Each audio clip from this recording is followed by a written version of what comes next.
All right, this is Dustin Sherman, and with me tonight I got Scott Seddon. We did have Casey Pate, but she had some technical difficulties. And we're going to go ahead and do a test run, make sure everybody can hear us both. First test run didn't work out so great, so we're going to do it again. So, Scott, welcome aboard. Uh, Thanks, this is bro. this is going to be Revolution Rising once we get this off the ground.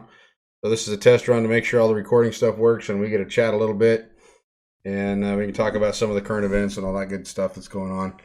But Scott, man, how you been? I'm hanging in there, bro. Yeah, Hanging in there. I'm East Coast and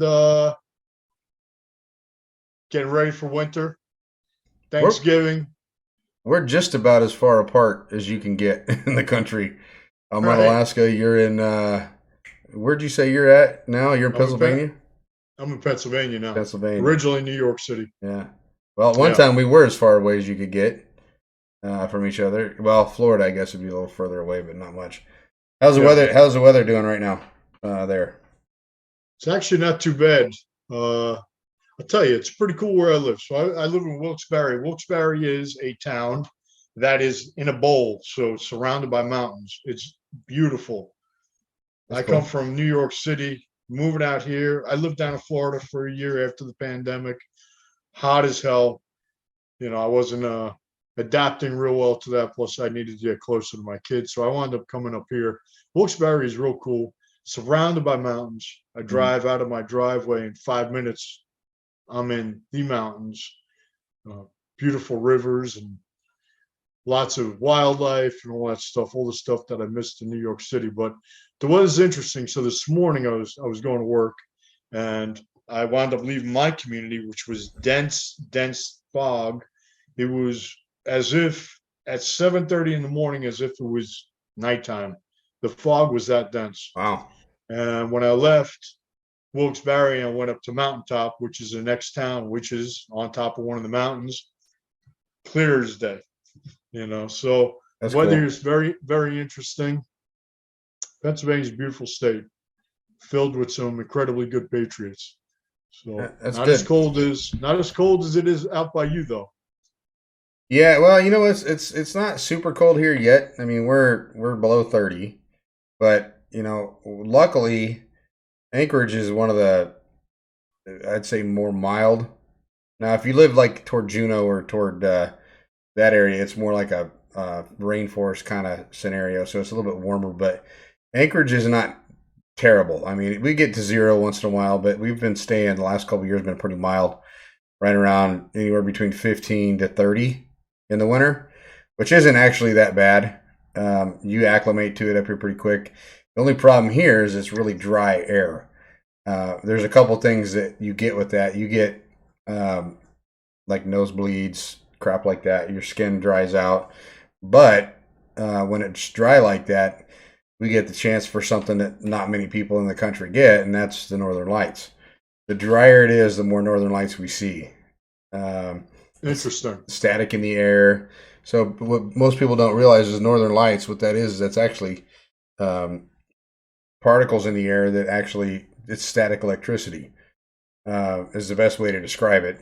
And if you're like out in the middle of nowhere and the lights are out and you're real quiet, you can actually hear them sizzling in the sky. It's pretty cool. For real. Yeah. Pretty Um, wild.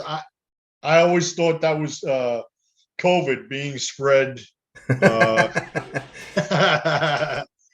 it's all them damn vapor trails or whatever they're called, chemtrails. yeah, vape trails. That's what I was gonna say. Vape trails of COVID coming out from the all the jets that are flying across the country, trying to kill us, which you know nowadays doesn't seem so shocking, does it? It's so surprising. You know, the funny thing is, man, is all these conspiracy theories they keep coming true. Yeah, they They're do. not conspiracy theories anymore; they're conspiracy fact. Yeah, And I there's so much crap going on now. I mean, I remember 2 3 years ago people talking about going down rabbit holes, and now it's like fuck the rabbit holes. They're like freaking caves, right? shit. I mean, Yeah, you open the door, and next thing you know, you're swallowed up by one of them. So, um, let's see here. yeah. They're chemtrails. I'm sorry, not Yeah, vape trails, chemtrails. chemtrails.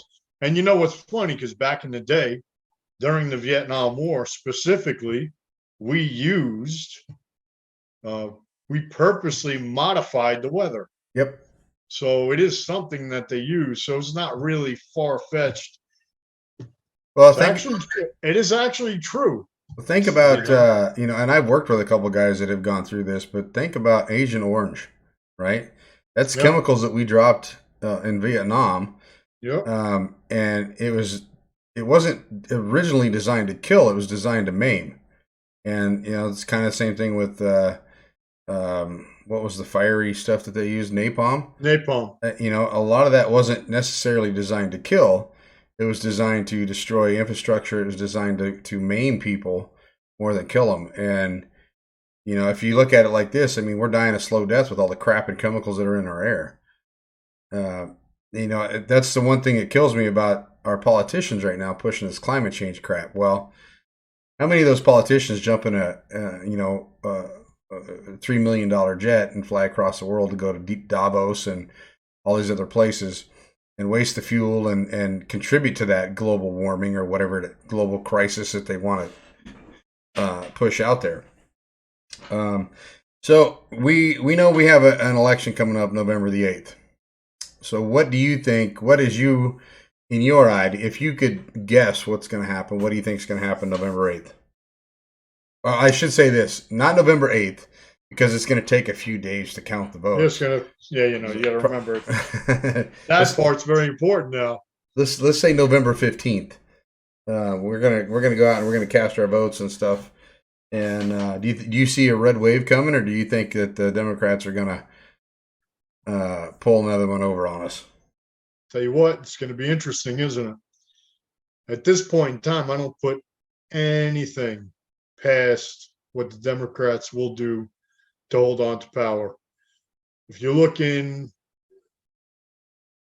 it's absolutely insane to me the amount, and I do think there's going to be a red wave. I don't think they're going to be able to steal every election, but they're going to contest as many as they can across the country. For crying out loud, the Democrats are already talking about Hillary Clinton, about us I know, stealing, right? about MAGA patriots stealing the election.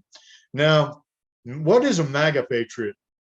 A MAGA patriot is a make America great again. So when the hell did that become such a bad thing? It's Well, one and of I those things mean, that puzzles me.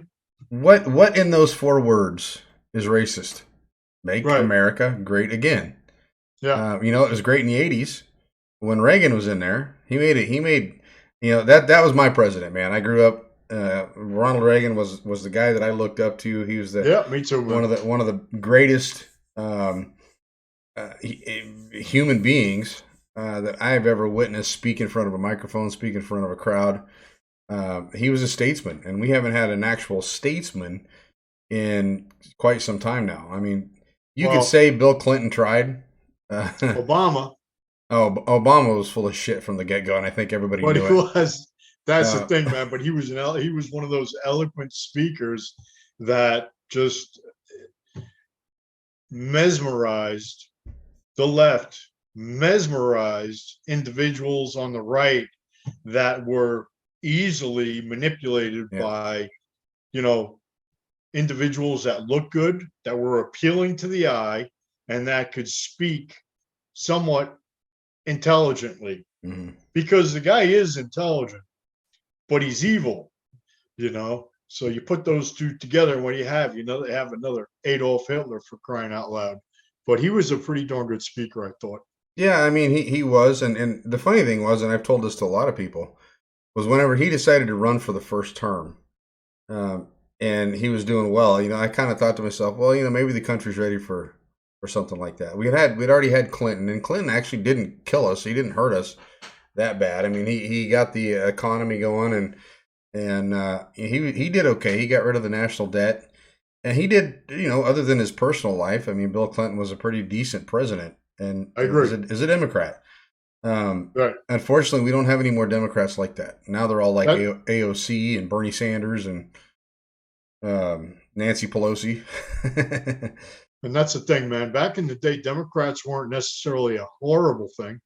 We had we had some differing opinions, but at least we could come together for the common good of the country. Right. You know, today it's not like that.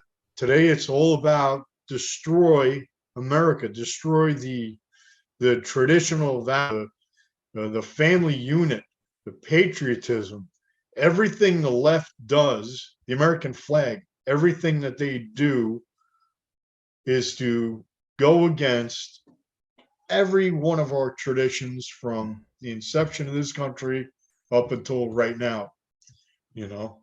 And that's why it's so important for guys like us to keep trying to rally the troops, really.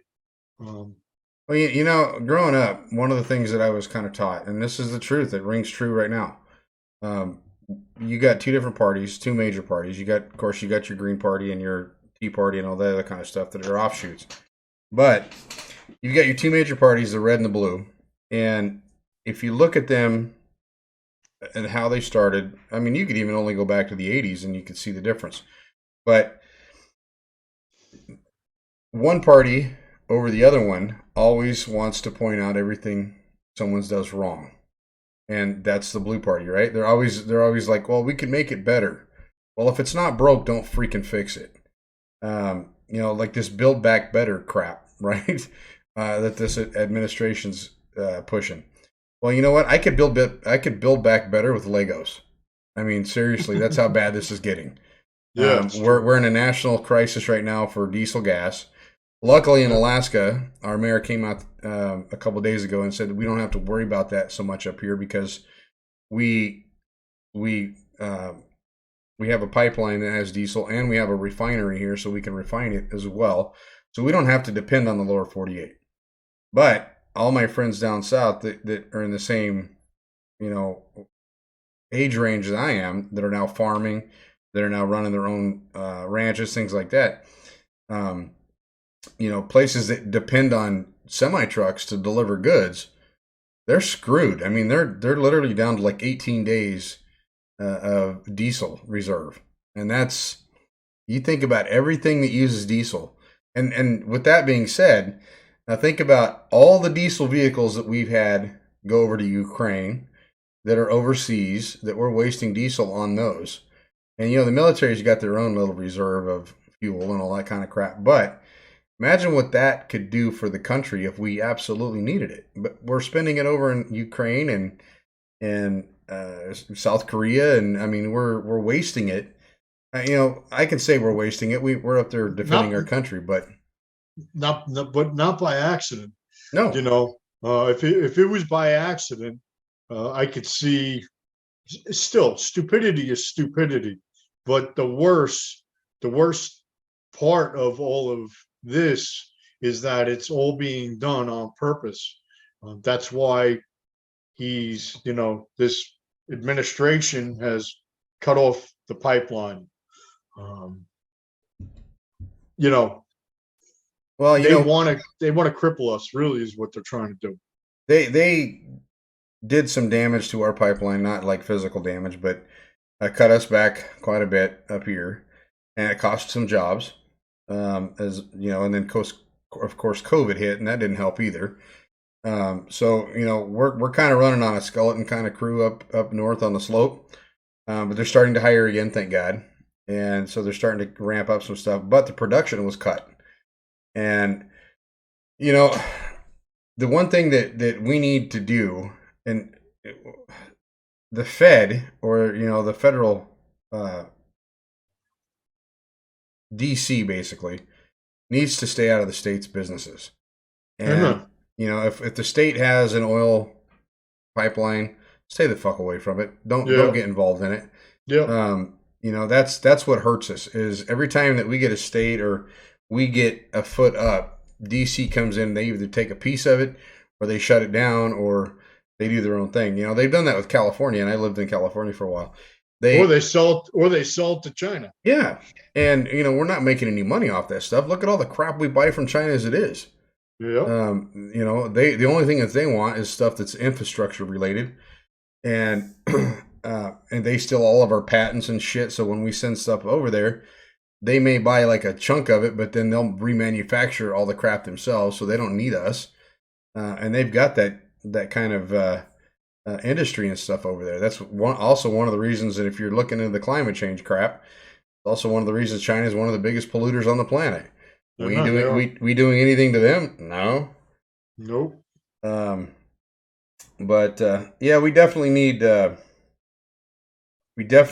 red wave. And you know, Yeah. I said that the Democrats always concentrate on the things we do wrong instead of the things we do right. They're like the party of dismal, right? Um, they're never happy with anything. They never can say, well, you know, we did this right, we did that right. It's always, well, we've always done this wrong. Let's do it another way. And conservatives, we conserve things. Whenever we find something that works and we know that it's fine, it may need a tweak here or there, but we generally don't tear it down to rebuild it. We usually make the tweak and make it work. That's, you know, me growing up as a mechanic. That was my job. If it doesn't work, you tweak it until it works, and then you leave it alone. Unfortunately, in the system that we're in right now, that's not the case. No, it's not. But getting back to your question about are we going to see a red wave? I do think to a certain extent we're going to see a red wave. I think to a large extent. The problem is with the American people at this point in time is this is a band-aid because in 4 years after negative derogatory ads against white alpha men or feminine women or straight children that don't want to be involved with drag queen, be educated by drag queens, like, kids that want to be called straight, her, she, not shim. They're every single thing that is righteous to us. The left is going to beat down so much that there's zombies and the sheep that they're producing through these colleges all throughout the country that are funded by our federal government. Yep, you're We're correct. doomed because we're going to forget. We will forget in 4 years. Their army's getting stronger while our guys die off or become complacent. Because once again, we're going to start having money in our pocket. Jobs are going to be back. We're going to have family time. We're going to have vacations. And we'll forget. So Well, what always happens. you know, our mayor up here, I'm pretty good friends with our mayor, and he made a good point the other night in an event we were in. You know, for us, every November 8th is, you know, or leading up to November 8th is a big date. The difference is it's not just November 8th, and it's not just the election time when we need to be busy. It needs to be the entire year. Right. The day or two after election, yeah, you can relax a little bit. You can throw your hair back and do your thing, but you know, for the rest of the year, you got to bust your ass to win anything. And Yeah. the problem is, like in Alaska, is they've made it almost impossible to win anything because they've switched the type of election we have. And I'm going to go into that for the people that are not familiar with that. So they've come up with a thing called ranked choice voting, and What's it called? rank choice voting. Rake? Rank, like your rank, Oh, rank, like your a number, rank. yeah. All right. Gotcha. Um, so what ranked choice voting is you have, say you have four candidates that are running for a position. There's a primary to start with, and they take the top four of the primary, and then whenever it comes to the general, you have to vote on those four people. Now they have a ranking system to where you can rank, you know, one guy number one, the next person number two, three, and four. Now you don't have to do the ranking system, but you want to at least vote for two. And because if you don't, the first person won't have another shot after this first count. And it's really, really stupid how they've set this up. And it's cost us the last, so we had Don Young that died. And he's been a representative here in Alaska for like the last 50 years. That was old. He was the oldest living congressman in Congress, I believe, in D.C. And he died. He had a heart attack up here and died this last year. So we had to have a special election. We had two Republicans, which was Sarah Palin and Nick Begich. And we had basically one Democrat. The Democrat took second in the first vote and ended up winning it in the second vote. How the hell does that work, right? And what they're doing is they're like, well, we need to make sure that you wasted all your chances and all this other crap. Well, what ended up happening was the two Republicans ended up splitting the vote on the second part of it. So it was Sarah Palin was number one at like 42%. The Democrat was number two, I think, at 40 some percent, and then Nick Begich was like in the high 30s. Well, as soon as someone hits 50%, it's over. And so the whole thing is a race to 50%.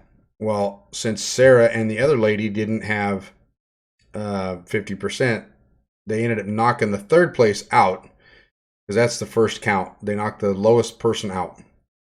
And then that person's second choice moves up to the first two, right? If someone voted for, say, Sarah Palin second, then she would get those votes. If they voted for Patola is the name of the other lady. If they voted for her, then those votes would go to her for second choice. And then they total it up. If it doesn't hit 50%, then they do it again. And it ends whenever it gets to 50%. So if it doesn't hit 50%, they keep going. And it's just another round and another round and another round. And this was something that Lisa Murkowski, one of the biggest rhinos in the country, she's one of our reps here in Alaska. She was also one of the ones that voted against Kavanaugh for the Supreme Court. She voted, she wanted her people. Project Veritas came out with a big thing where she was pushing to get this ranked choice voting. And a lot of it is because she doesn't think she can win without it. So it gives her more chances to secure her position. And if you know anything about Lisa, she didn't actually really win her position to start with. Her dad, Frank Murkowski, basically appointed her that position, and she's been in it ever since. And no one's been able to beat her. She's tied to the native corporations and blah, blah, blah, blah, blah, all the unions and all this other crap, so she gets tons of money. But she's on the ballot this year, too, and we're trying to get another woman in there to replace her. And it's Alaska's been a mess. I mean, when I left here, everything was somewhat normal. I come back and I don't even friggin' recognize the state or the city anymore because it's just insane. I mean, it's turning into little California, essentially. Well, same like Montana, same like Pennsylvania.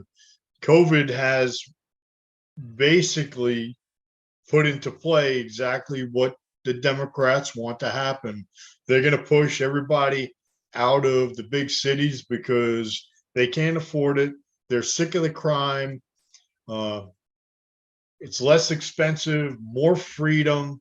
They're going to push these shitheads into these free states who then are going to vote Democrat, change the voting dynamic in these states, and they're going to bring in 120,000 illegals like New York City just did. 120,000 illegals in the last year.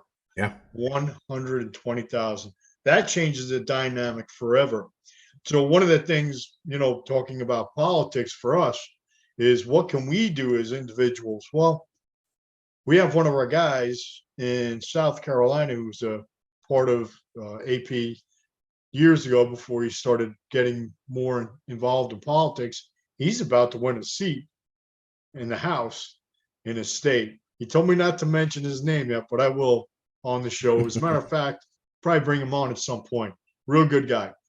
But anyway, so what can we do as individuals in our immediate community? Well, what about the school board? Mm-hmm. What about the school board? Getting involved in that, getting involved in city council locally. Because if we can hold down really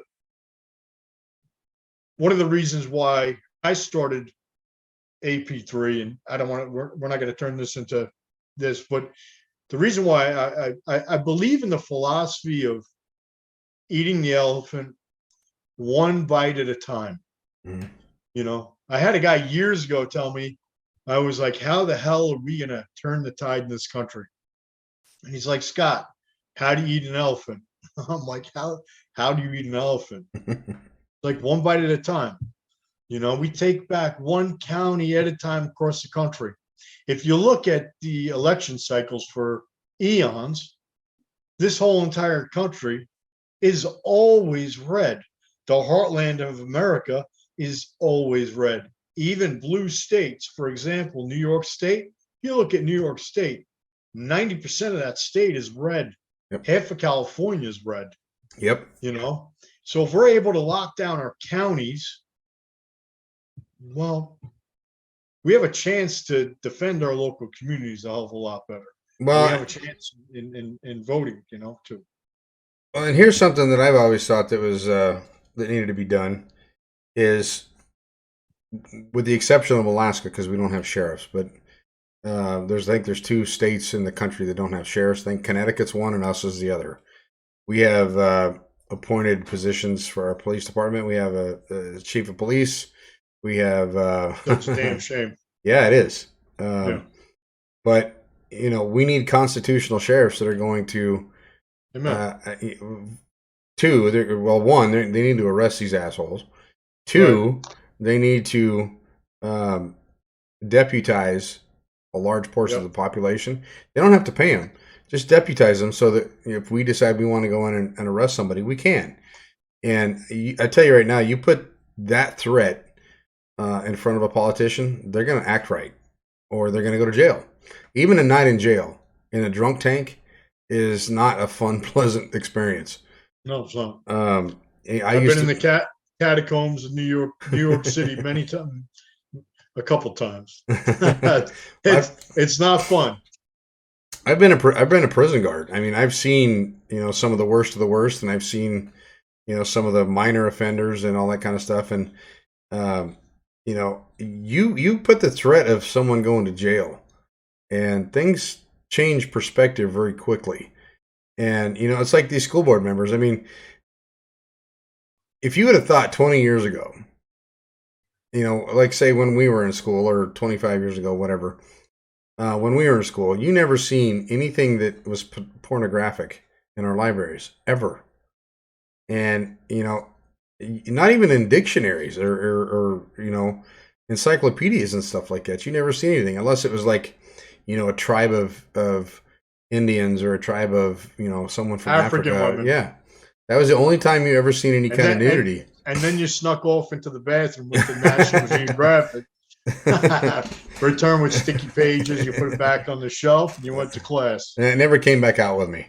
Right. It went straight home under the mattress. But 20 years ago, you would have never thought that you'd see, drag queen story hour, or people that are giving them puberty blockers and the crap that we're seeing nowadays. I mean, it's that kind of stuff was illegal back in our day, Pedophilia. Yeah. I mean, and we have basically a pedophile in the office. Yeah. I mean, the sniffer. His son is. I mean, I remember when presidents were in there, you could be proud of their kids. You have JFK and I don't know. Reagan had kids too, right? Not in the White House, but he had grown kids. I mean, even Clinton had Chelsea. Not sure I'd be proud of that, but whatever. But horse face. Yeah, she wasn't exactly the most attractive kid that came out of there. But America was always proud of our presidential kids, and we can't be proud of Hunter Biden. I mean, if you are, you're a nut job. I don't know. Our mental health in this country has gone to shit in a handbasket. I was watching a video today where somebody was running around dressed like I think it was like a horse or something. They were galloping through a friggin' restaurant, dressed like a horse, and they were running on all fours. And I'm like, God, we are in such dire need of. And the thing, here's the biggest problem, Scott, I think, that has plagued this country. Social media. Social media has destroyed. It's brought a lot of us together, but it has destroyed what it means to be an American, what it means to be decent. And I mean, think about all these kids that have done nothing in their lives, and they're millionaires, right, for making videos. And not saying that creativity is not a good thing, but look at those two. Look at the twins who did that one freaking music video. They are literally the most no talent people on the planet. What the hell's the name of that video? Um, God, I cannot remember the name of it, but it was terrible. Oh It man, you was talking the about Island Boys. the The Island. Island Boys? Oh my god, dude, We that need to was. dress up as the Island Boys for an episode. I don't have enough hair for that shit. Fucking wigs, dude. I just cut my hair. I feel like a preteen schoolboy. You got about as much as I do. Jesus. I mean, how much talent does it take to make it? Wasn't the song that made the that made the money. It The was utter stupidity. it was is the what it ridiculousness of how they looked. Yeah. Um, Yeah. and now they're broke, from what I've heard. Are they? Yeah, they're dead broke, and they honestly they deserve it. And there's other people, like if you go on TikTok, man, there's people making millions of dollars on there making videos, and and some of them are pretty decent videos, and I'm glad that they're doing well. But uh, what happened to a hard day's work? Go out and work in a factory, or go out and work on a farm, or I mean, shit, dude, I was gutting animals and stuff by the time I was 13, 14 years old, maybe younger than that. Shoot. Learning how to hunt. Yeah, I was washing dishes in a Italian restaurant at 13 years old. My first job as a mechanic, I was 13. I was working in a bowling Wow. center at 13 years old. Crazy. And now you got 13-year-olds that are out there shaking their ass and they're making millions of dollars on TikTok. Right. It just doesn't make any sense. Yeah, well, one of the things is, social media is definitely a huge influence, but the lack of parenting, the lack of parental guidance at home nowadays, because everything's so damn expensive. Everybody needs to be top of the Joneses list. Everybody's shooting for the stars. They got to have this, they got to have that. So in order to pay for that, both mom and dad got to go to work because they also need to be in the best indoctrination centers in the country when they graduate high school. Send them right off to indoctrination school for Right. 4 years of indoctrination. So when they come out, they're little sheep. They're all lining up together. But the problem is there's a lack of parental supervision Right. because everybody wants to be top notch. And that is what has really, really fucked this country, is that. And that's why I'm so close to my kid. I want to make sure that she's my kid, for crying out loud. I'm so proud of her. She was one of the only kids in Queens. She still goes to school in Queens. Fortunately, her teachers, they still say the Pledge of Allegiance, believe it or not, Queens in New York City. But there's been a couple times where she's had to tell her classmates, stand up. You're being disrespectful, and they got up. But parenting, lack of parenting, Yeah. lack of supervision, social media. That's the kid's babysitter nowadays. Social media. Yep. And video games. Yep. And that's the thing too is and I think we've all understood this, but they've taken away like sports. I mean, here in Alaska, I'll give you an example of what they're about to do here. And you mentioned this earlier about the school board. So this year, the school board here in Alaska has a $68 million deficit. $68 million. How the fuck do you end up $68 million in the hole? And you're in a small city. I mean, we have a population of less than 300,000 people. That's a lot of condoms to pass out. It's a lot of something. That's a lot of fucking something. So now that since we have a $68 million debt, that they have to figure out what the hell to do with, they're talking about budget cuts. They're talking about cutting sports. They're talking about cutting band. They're talking about cutting. They want to shut down. I think it's 6 schools, and they're all. Here's the thing: they're all outlying schools, right? So Anchorage is a lot like other big cities where we have Fairview. We have a lot of surrounding communities around Anchorage. We have Eagle River, and then we have Chugach and Birchwood, and we have like 16 different communities around the city. Well, they're wanting to close down. I don't remember. We've got like 30 some schools or 60 some schools. I can't remember what the number is. It's a lot. Um, we have, I want to say like 40,000 students. And, but since COVID hit, there's been a ton of parents that have pulled their kids out. And they're like, you know what, we're homeschooling and we're doing this and everything else. So the money that they would normally be generating from kids going to school, playing sports, things like that is gone. Plus, you got to remember all the ones that died from COVID. Yeah. The Well, we kids. didn't have any kids that died. I'm being Not a single completely one. facetious, Yeah. but sorry for cutting you off. No, Go you're ahead. good. You're good. I think we might have had a teacher or two that might have passed. I'm not sure, but they're Yeah, all older teachers. But one of the right. big problems here is nobody wants to come to Alaska to teach. We used to Yeah, be in the '80s. We used to be one of the top schools in the country, school systems in the country. And then, of course, the Fed got involved, and they came out with their criteria and all this other crap for the school systems, and that's when everything started to take a nosedive. And if the parents were to step up and eliminate the school board and just bring school back like it was in the '80s, things would recover, and it'd probably recover within 5 years. The problem, though, and let teachers teach. The problem, though, now is you're taking away more and more crap that gives kids an incentive to want to strive to do better. right. And you take that away from them. What the hell's the point of even going to school anymore? I mean, literally, we're walking around with smart devices in our pocket, right? There's nothing that you can't, as long as you can read and as long as you can understand the words that are on your screen, you can literally look up anything you want to know in the device that's on your pocket. It's we're in a point now where anything that you want to be, you can be. You can learn to do it through your cell phone. Right, We've never had right, that up until now. And I think personally, one of the reasons we're in the position we're in is because our brains were not meant to do several things. We weren't meant to have that much information that fast. Social media did part of that. And two, you look at like caveman, right? And this is way back in the day, but cavemen, they might have had a social circle of like four people, right? They like their family, the family unit. Well, now, I mean, I've already had. Well, let's put it this way: on TikTok, believe it or not, and I give that site a lot of crap.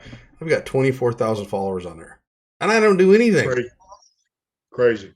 I mean, seriously. And I've had 5,000 followers on Facebook until we all got wiped out during the great purge of 2020.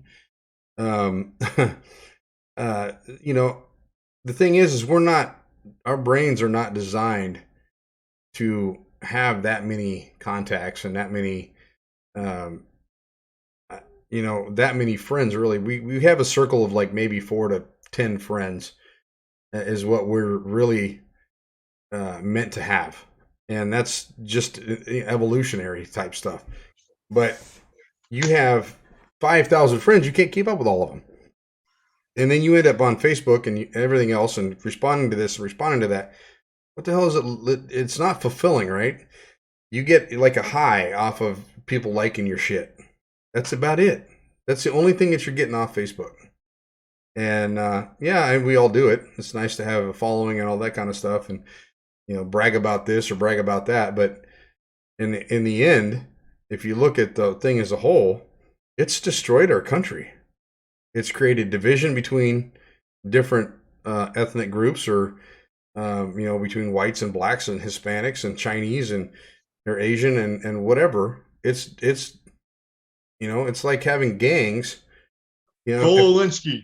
yeah, I mean, if I say something bad about you, and somebody's kind of in between us, and they say, "Well, he said this," and then and then it goes on Facebook, and next thing you know, it's blown up, and it's 100 posts, and the fact is that me and you haven't ever sat down and talked doesn't mean shit to the people that are arguing about it. It's we've forgotten how to communicate. Yeah, we have. We don't have enough of this, and I try and do this when we go to the assembly meetings here. We have a 12-member assembly. 3 people are conservative. The other 9 are super nut job left hand. Left out in left field.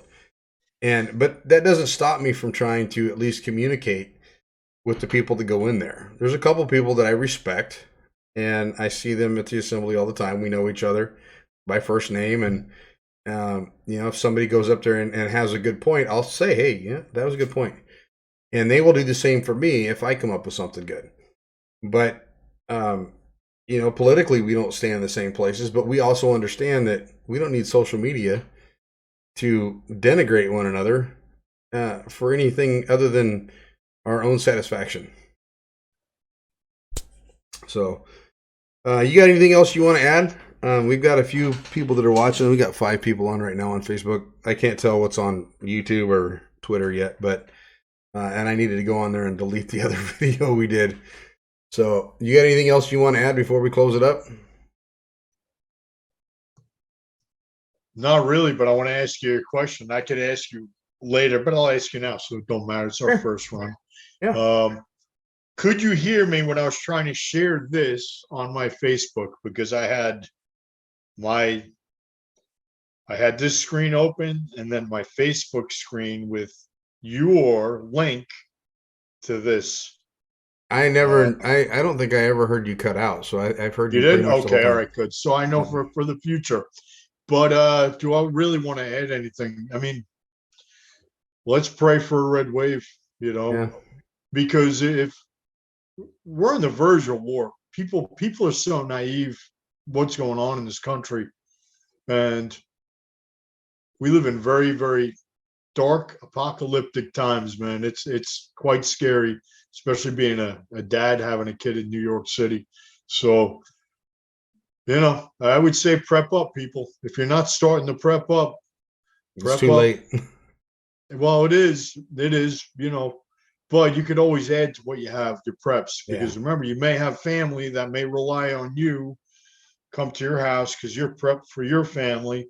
So start prepping for them. Prep Yep. for the people that you really love, because money soon may not mean a whole hell of a lot. And that's just my opinion right there. And with that, it's all you, bro. All right, man. Well, we're going to go ahead and sign off. Again, keep an eye out for the podcast, Revolution Rising.